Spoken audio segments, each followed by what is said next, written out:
వందల కోట్ల బడ్జెట్ పెట్టి సినిమాలైతే మాత్రం ఇప్పుడు తీస్తున్నారు. 100 కోట్లు, 200 కోట్లు, 300 కోట్లు, 400 కోట్లు దీనికి ఒక అంతం అనేది లేకుండా ఆరంభమే ఉంది గానీ, అంతం లేకుండా పోతుందనమాట.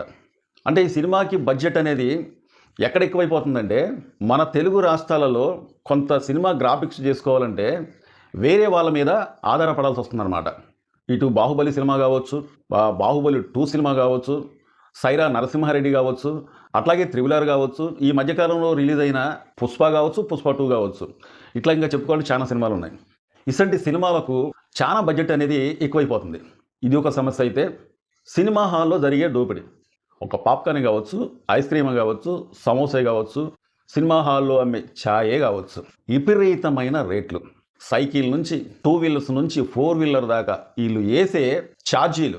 ఇసంటి వాటిపైన కూడా చర్చ జరిగే అవకాశం అయితే ఉంది. అంతేకాకుండా సినిమా హాల్‌లో పరిశుభ్రత. టాయిలెట్‌లలో గావచ్చు, అట్లాగే సినిమా హాల్‌లో చెత్తా చెదారం అంటే ఒక మంచి సినిమా రిలీజ్ అయిందనుకోండి, ఒక అగ్ర హీరో సినిమా, చాలామంది కాగితాలు ఎగరేయటం గానీ, ఇంకా ఏదైనా తినుబండారాల చెత్తే గావచ్చు, ఇసంటి వాటిపైన కూడా చర్చ జరిగే అవకాశం అయితే ఉంది.